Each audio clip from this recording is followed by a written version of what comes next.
तूने कल कार में पेट्रोल भरवा लिया था ना? माता जी ने फूलचंद जी को याद दिलाते हुए कहा। नहीं, कल लेट हो गया था तो नहीं डलवा पाया। अभी जाते आते डलवा लेंगे। फूलचंद जी ने अपने कमरे से ही जवाब दिया। फूलचंद जी तैयार हो रहे थे क्योंकि आखिर आज वो दिन आ ही गया था जब खुशी को देखने जाना था। माफ कीजिएगा, फिर से देखने जाना था। वैसे दोबारा देखने जाने का मतलब था कि रिश्ते का पक्का ही होना। माँ के दबाव में मिलने के लिए राजी तो हो गए थे, लेकिन अभी भी फूलचंद जी रिश्ते के लिए तैयार नहीं थे। तैयार होते भी कैसे? उनके जहन में था गुस्सा और कई सारे सवाल, और फूलचंद जी इस गुस्से के साथ और सवालों के जवाब के बिना शादी के लिए हाँ नहीं करना चाहते थे। और ऊपर से पिछले बार के कांड के बाद फूलचंद जी को पता था कि खुशी उन्हें कतई पसंद नहीं करती है, तो फिर सामने से रिश्ते का आना। और कितना समय लगेगा तेरे को तैयार होने में?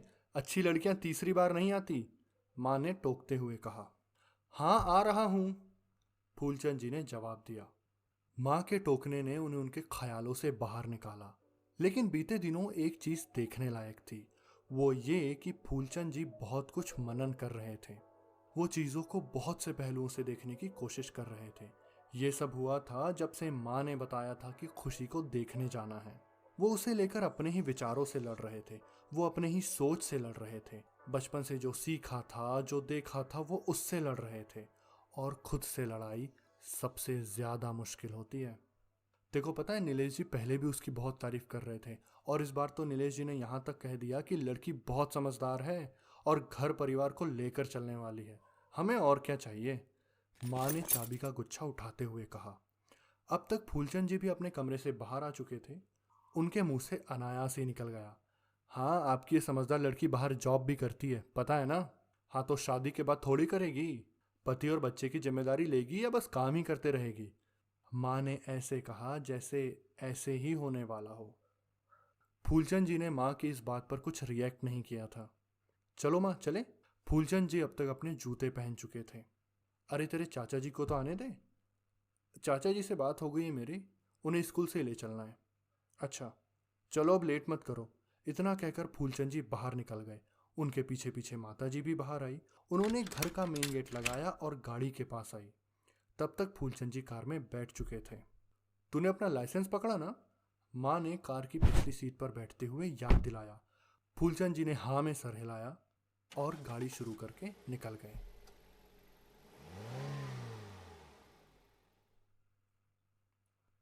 हाँ नीलेश जी, दिख रहे हैं आप?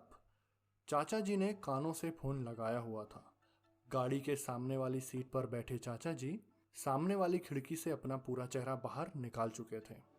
कार में ड्राइवर सीट पर फूलचंद जी और उनके साइड में चाचा जी बैठे हुए थे। पिछली सीट पर माता जी बैठे हुए थे। इस बार मिलने का प्लान किसी रेस्टोरेंट में नहीं, बल्कि खुशी के घर किया गया था। गाड़ी एक सीमेंट से बनी छोटी रोड पर धीरे धीरे चल रही थी। नीलेश जी फोन पर कुछ समय से चाचा जी को घर का रास्ता बता रहे थे। आखिरकार नीलेश जी दिख ही गए थे। बहुत मुश्किल है अंकल यहाँ का रास्ता, फूलचंद जी ने गाड़ी से उतरते हुए कहा। फूलचंद जी की आवाज में चिढ़ साफ झलक आई थी, जिसे वो चाहकर भी नहीं छिपा पाए थे। कोई बात नहीं बेटा, अभी आराम से बैठो। नीलेश जी कुछ बोलते उसके पहले ही खुशी के पापा ने कहा। वो थोड़े ही दूर पर पीछे की ओर खड़े थे और फूलचंद जी उन्हें देख नहीं पाए थे। जी अंकल।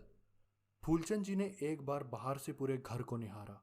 सामने लोहे का बड़ा सा दरवाजा था, उसके बाद एक छोटा सा रास्ता जो पत्थरों की डिजाइन की टाइल्स से बना हुआ था। इस रास्ते के दोनों तरफ घास थी और घास में थोड़ी दूर पर कुछ पौधे लगे हुए थे, अधिकतर गुलाब के थे। आह, खुशी को गुलाब पसंद है। अचानक ही गुलाब देखकर फूलचंद जी के मन में आ गया। क्या हुआ? पीछे से आ रहे चाचा जी ने पूछा। कुछ नहीं, और फूलचंद जी आगे बढ़ गए। यहाँ आए हुए लगभग आधा घंटा हो चुका था। अभी तक चाय पानी और कुछ इधर उधर की बातें चल रही थी। उन बातों में फूलचंद जी का ध्यान बिल्कुल भी नहीं था और न ही उनका मन लग रहा था। उनके दिमाग में अभी भी बाहर देखा हुआ गुलाब चल रहा था। उस फूल को देखने के बाद जैसे उनके मन में विचारों का सैलाब उमड़ आया हो। और खुशी कहाँ है, जरा बुलाइए उसे। फूलचंद जी की माँ ने खुशी को बाहर बुलाने के उद्देश्य से कहा। अरे सुषमा, लेकर आओ भाई खुशी को, प्रकाश जी ने अपने पत्नी की तरफ देखकर कहा। थोड़ी देर बाद खुशी अपनी माँ के साथ बाहर आई। पीले रंग की साड़ी में और भी ज्यादा सुंदर लग रही थी। माथे पर छोटी सी बिंदी, सर पर पल्ला डला हुआ था। पिछले बार की सलवार सूट वाली खुशी से बहुत ज्यादा सुंदर, लेकिन बहुत ज्यादा अलग भी। खुशी की नजरें जमीन पर टिकी हुई थी और फूलचंद जी की खुशी पर। इस बार भी फूलचंद जी खुशी को देखकर थम से गए थे। उसकी आंखों में लगे काजल ने जैसे कोई जादू कर दिया हो। अरे बेटा, खड़ी क्यों हो, बैठो ना, फूलचंद जी की माँ ने सामने सोफे की ओर इशारा करते हुए कहा। बिना कुछ बोले खुशी चुपचाप उस सोफे पर बैठ गई। कुछ देर इधर उधर की बातें चली। माता जी ने बातों ही बातों में ये भी पूछ लिया था कि खुशी को खाने में क्या क्या बनाते आता है, और इस तरह के बहुत से सवाल जो खुशी के सामने हाजिर किए गए थे। लेकिन इन सब के बीच फूलचंद जी के सब्र का बांध टूटा जा रहा था। उन्हें इस तरह के किसी भी सवाल से कोई मतलब नहीं था। वो खुशी से अकेले में कुछ बात करना चाहते थे, तो उनके दिल की बेचैनी ने उन्हें आदेश किया कि वो चाचा जी से बात करें। अब क्या बात करनी है, देखो, पिछली बार बात नहीं किया था क्या, चाचा जी ने फुसफुसाकर कहा। नहीं की थी बात, अरे आप करो ना यार, फूलचंद जी ने भी थोड़ा जोर देकर फुसफुसा दिया।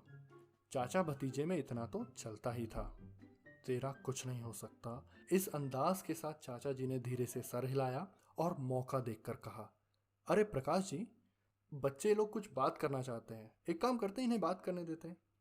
चाचा जी ने खुशी के पापा से पूछा। हाँ हाँ ठीक है, हम लोग बाहर चलते हैं और बच्चे लोग को यहीं बैठने देते हैं। प्रकाश जी ने हामी भरी। हाँ रुकिए अंकल, हम लोग ही बाहर बैठते हैं, आप लोग यहाँ आराम से बैठिए। फूलचंद जी ने इतना कहा और बिना किसी के जवाब का इंतजार किए सोफे से उठकर बाहर निकल गए। उनके पीछे क्या बात हुई और क्या नहीं, फूलचंद जी को नहीं पता, लेकिन थोड़ी देर बाद खुशी बाहर आई। तब तक दोनों के बैठने के लिए चेयर्स भी आ गई थी, जिसे फूलचंद जी ने गुलाब के पौधों के पास लगवाया था। बैठिए, फूलचंद जी ने चेयर की तरफ इशारा करते हुए कहा और साथ ही अपनी चेयर पर बैठ गए। छोटी सोच, हाँ, फूलचंद जी ने थोड़े गुस्से में कहा। मतलब, खुशी ने ऐसे पूछा जैसे उसे कुछ समझ ही ना आया हो। तुम्हें याद है ना, हम एक बार पहले मिल चुके हैं। हाँ मुझे याद है, लेकिन आप किस बारे में बात कर रहे हैं मुझे नहीं पता। पिछली बार तुमने मुझे रिजेक्ट क्यों किया था, मेरी हाइट कम के कारण? जी देखिए, बात ऐसी थी कि मैं पिछले बार बस अपना काम आगे करना चाहती थी, जो आप नहीं चाहते थे, बस इसलिए। तो क्या अभी छोड़ देना चाहती हो अपना काम? ये सुनकर खुशी थोड़ी देर के लिए शांत हो गई। उसे ऐसा लगा जैसे किसी ने उससे कह दिया हो कि तुम अपनी पहचान छोड़ दो। खुशी ने आगे के जो शब्द कहे उसके लिए उसने पूरी हिम्मत लगाई थी। उसने कहा, हाँ अगर आपको नहीं पसंद तो। खुशी रुआसा सी हो गई, क्योंकि उसे पता था कि इस इंसान को उसका काम करना नहीं पसंद है। फूलचंद जी को इस चीज से एक झटका सा लगा। अब जरा सोचिए कि आपके पापा या मम्मी आपको हमेशा डांटते रहते हैं, कभी आपकी गलती ना भी हो तब भी डांट देते हैं, लेकिन एक दिन उन्होंने आपकी गलतियों पर भी आपको नहीं डांटा। कैसा लगेगा आपको? या फिर एक बहुत ही साहसी और वीर योद्धा जो हमेशा युद्ध करने के लिए तैयार रहता है, आज युद्ध भूमि में खड़ा है लेकिन फिर भी नहीं लड़ रहा है। वैसा ही कुछ फूलचंद जी को लगा। फूलचंद जी उम्मीद कर रहे थे कि खुशी बोलेगी, नहीं नहीं नहीं, मैं अपना काम नहीं छोड़ूंगी, वो तो पापा मम्मी ने मिलने के लिए कह दिया इसलिए मिल रही हूं। लेकिन ये क्या, वो काम छोड़ने के लिए मान गई थी? वो खुशी जिसके लिए उसका काम सबसे ज्यादा जरूरी था, वो खुशी काम छोड़ने के लिए मान गई। फूलचंद जी का गुस्सा पूरी तरह जा चुका था और गुस्से की जगह ले ली थी एक सवाल ने। सवाल ये कि आखिर क्यों? फूलचंद जी खुशी के उस जवाब के पीछे की लाचारी और बेबसी को तो भाप गए थे, लेकिन वो जो नहीं ताड़ पाए थे वो था उस बेबसी के पीछे की वजह। फूलचंद जी ने आगे कहा, देखिए मैं आपको ज्यादा तो नहीं जानता, लेकिन आपके बारे में इतना जरूर जानता हूं कि आप ऐसी नहीं हैं। आप ये शादी करना तो चाहती है ना? हाँ, खुशी ने थोड़ा अटकते हुए कहा। फूलचंद जी खुशी की हाँ के पीछे की ना को ताड़ गए थे। उन्होंने खुशी से पूछा, मतलब तुमने अपना वो वॉइस ओवर वाला काम छोड़ दिया है, राइट? खुशी ने हाँ में धीरे से सर हिलाया। अच्छा किया, वैसे भी वो कोई मतलब का काम तो था नहीं, कोई भी कर सकता था उसे। फूलचंद जी ने इस बार जानबूझकर खुशी के काम का अपमान किया था। जी वो काम अच्छा है। खुशी के सब्र का बांध टूट गया। आपकी इसी छोटी सोच के कारण मैंने आपको शादी के लिए मना किया था। इस बार भी मैंने पापा को बहुत समझाया था कि मुझे नहीं करनी है आपसे शादी। क्यों? क्योंकि सोच छोटी है आपकी। नहीं है मेरी सोच छोटी, ऐसा फूलचंद जी का गुस्सा कहना चाहता था, पर उनका गुस्सा तो अभी कहीं दूर जा चुका था। मेरे माँ बाप बस मेरी शादी करवाना चाहते हैं। हाँ, मानती हूं कि अपना कैरियर बनाने के लिए लेट हो गई थोड़ी, लेकिन इसका मतलब कि कहीं भी शादी कर देंगे। और वैसे भी अगर शादी के बाद सब कुछ छोड़ना ही था तो क्या मतलब था इतने पैसा और समय बर्बाद करने का। खुशी की आवाज तेज हो चुकी थी और घर के बाकी लोग भी बाहर आ गए थे। फूलचंद जी भी अपनी चेयर से खड़े हो गए थे, लेकिन खुशी अभी भी वहीं बैठी थी। बेटा, अपनी कास्ट में शादी करो, लेकिन तब शादी कैसे कर लूं जब इस कास्ट का कोई भी सो कॉल्ड अच्छा परिवार मुझे मेरे काम के साथ अपनाने को तैयार ही नहीं है। बिना शादी के रह भी नहीं सकते। क्यों? क्योंकि यही समाज वाले और यही मोहल्ले वाले मेरे और मेरे माँ बाप का जीना हराम कर देंगे। मेरे पापा मेरे साथ खड़े रहना चाहते हैं, लेकिन वो भी अब टूट चुके हैं लोगों को समझा समझा कर, टूट चुके हैं रिश्तेदारों के दामादों के किस्से सुन सुनकर। वो भी कितना साथ देंगे। खुशी का गला रूंधने लगा था, लेकिन उसने कहना जारी रखा, पापा आप ही कहते थे ना कि दुनिया में सबसे ज्यादा जरूरी काम होता है, क्योंकि वही बताता है कि आप कौन हैं। और लोग आपको भूल जाते हैं, लेकिन आपका काम लोगों को हमेशा याद रहता है। जैसे जैसे ये घर आपने बनवाया है, आपके जाने के बाद भी सबको याद रहेगा कि ये घर आपने बनवाया है। तो पापा मैं कैसे छोड़ दूं अपना काम? बेटा शांत हो जा रे, पापा ने समझाने की कोशिश में कहा। नहीं पापा, अब क्या फर्क पड़ता है, ये लोग वैसे भी मुझसे शादी नहीं करने वाले, और वैसे भी मैं सिर्फ और सिर्फ शादी करने के लिए अपना काम क्यों छोड़ूं? इतना कहते हुए खुशी रो पड़ी। रोती हुई खुशी के कंधे पर उसकी मम्मी ने हाथ रखा और उसे घर के अंदर ले गई। वहां पर एक अजीब सी शांति हो गई। खुशी के पापा ने नीलेश जी को कुछ कहा और घर के अंदर चले गए। मामले को समझते हुए चाचा जी ने नीलेश जी से जाने की अनुमति मांगी। फूलचंद जी खुश तो थे कि उन्हें अपने सवालों के जवाब मिल गए थे, लेकिन उनके अंदर अभी भी एक कश्मकश चल ही रही थी। फूलचंद जी अब खुशी को और अच्छे ढंग से समझ पा रहे थे, उसके फ्रस्ट्रेशन को, उसके रवैये को और साथ ही उसकी हालत को। वो खुशी को समझने के साथ साथ खुद को समझ गए थे। उन्हें सबसे ज़्यादा झटका तब लगा जब उन्हें इस बात का एहसास हुआ कि कैसे समाज ने उस लड़की की इच्छाओं को दबाकर उसे एक वॉरियर से लूज़र बना दिया है। और सबसे ज़्यादा बुरी बात ये थी कि फूलचंद जी ने भी समाज का साथ दिया था ये करने में। वहाँ से निकले हुए कुछ ही समय हुआ था। अभी भी कार सीमेंट रोड पर ही चल रही थी, जो आगे जाकर मेन रोड से मिलने वाली थी। कार में ड्राइवर सीट पर फूलचंद जी, बाजू वाली सीट पर चाचा जी और पीछे माँ बैठी हुई थी। हमें नहीं करनी अपने बच्चे की शादी पागल लड़की से, फूलचंद जी की माँ ने कहा। लेकिन माँ आप तो कह रही थी बहुत समझदार लड़की है, फूलचंद जी ने खुशी के बचाव में कहा। अरे बेटा आजकल भरोसा नहीं होता, मुझे नहीं पता था ऐसी पागल निकलेगी वो। माँ लेकिन मैं उससे शादी करना चाहता हूँ, पसंद है वो मुझे। तू पागल हो गया है क्या? घर में झगड़ा करवाएगी वो, और ऐसा क्या दिख गया तेको उस लड़की में? कितनी स्ट्रेट फॉरवर्ड लड़की है माँ वो, चाह कर भी अपनी काम वाली बात को वो छुपा नहीं पाई।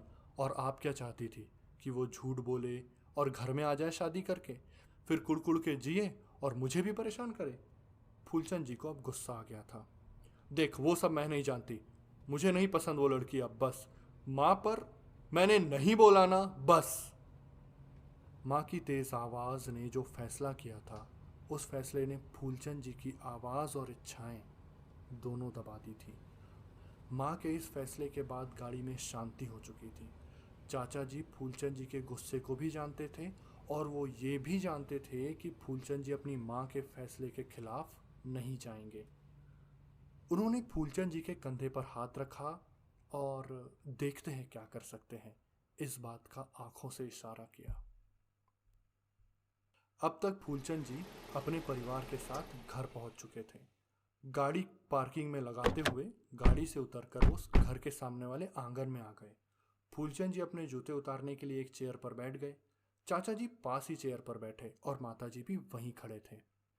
भैया, आप नीलेश जी को बता दीजिएगा कि हमें वो लड़की नहीं पसंद और दोबारा ऐसी लड़की नहीं बताएंगे जो घरों को तोड़ती हो, माता जी ने चाचा जी को कहा।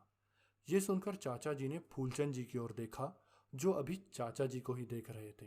फिर उन्होंने माता जी से कहा, भाभी जी, आपको नहीं लगता कि आप उस लड़की को लेकर ज्यादा ही कठोर हो रही हैं? अब आप भी इसकी बातों में आ गए। आप ही बताइए, कोई लड़की बाहर काम करेगी तो घर को कैसे संभालेगी? अब इस उम्र में क्या मैं ये सब संभालते बैठूं? माता जी ने झल्ला कर कहा। तो मेरी शादी क्यों करवा रहे हो? एक काम करो, नौकरानी ले आओ, वो घर के सारे काम संभाल लेगी और आपको कुछ करना भी नहीं पड़ेगा।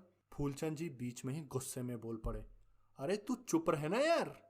चाचा जी ने फूलचंद जी को चुप करवाते हुए कहा, देख, देखो जो लगता है बोल, लेकिन मैं अपने फैसले से नहीं हटने वाली। वो लड़की इस घर की बहू नहीं बनेगी, बस बात खत्म। माता जी ने फूलचंद जी को अपना फैसला आखिरी बार सुनाया और घर के अंदर चली गई। अब उस आंगन में बस दो ही लोग बचे थे, चाचा जी और फूलचंद जी। यार फूलचंद, देखो इसी लड़की से शादी क्यों करनी है? चाचा जी ने फूलचंद जी से पूछा। इससे अच्छी लड़की नहीं मिलती थी चाचा जी। अबे, ऐसा क्या देख लिया तूने उसमें? पता है आपको, मैंने अभी तक जितनी भी लड़कियां देखी थी उनमें से सबसे ज्यादा रियल और स्ट्रेट फॉरवर्ड यही थी। वो चाहकर भी नाटक नहीं कर पाई और आखिर में कांड कर बैठी। कुछ भी बे, ऐसी लड़कियां ज्यादा परेशान करती है। अब आप शुरू मत होइए। आपको पता है, हम लोग ना अपने पत्नियों की जिंदगी को बहुत लिमिटेड बना देते हैं। सोचो ना कितनी लिमिटेड होती है उनकी जिंदगी। हमसे ही शुरू होती है और हम पर ही खत्म हो जाती है। बात यह है कि हमारी अपब्रिंगिंग ही वैसी है। माँ को भी वैसे ही बचपन से देखा है, बहन की शादी करवाई तो उसे भी वैसे ही देखा है। तो हम ना लड़कियों की इच्छाएं मारने लगते हैं, और वो भी इसलिए आवाज नहीं उठाती क्योंकि उन्हें लगता है कि ऐसे ही तो होता है, और जो लड़की आवाज उठाती है उसे लोग दबाने लगते हैं और उसकी शादी नहीं हो पाती है। फूलचंद जी इतना कहकर चुप हो गए। हाँ यार, मैंने तो ऐसा कभी सोचा ही नहीं था, लेकिन देखो पता है ना, भाभी जी नहीं मानने वाले हैं। हाँ जानता हूं मैं, और मैं इस चीज के लिए उन्हें गलत नहीं कह रहा हूं, क्योंकि जिस चीज को समझने में मुझे महीनों लग गए, मैं कैसे उम्मीद कर लूं कि मेरी माँ उसे चंद घंटों में समझ जाए। अभी तो उन्होंने मना कर दिया है, लेकिन शायद कभी ये समझ जाए और वो समझेंगे। माँ है वो समझेंगे। तो ये थी फूलचंद जी और खुशी की कहानी। उम्मीद करता हूँ आपको पसंद आई हो। पसंद आई हो तो इसे लाइक ज़रूर कीजिएगा। और भी अलग अलग जेनर की कहानियाँ हम आपके लिए लाते रहेंगे। सभी कहानियों के नोटिफिकेशंस पाने के लिए बेल आइकन ज़रूर दबाइए।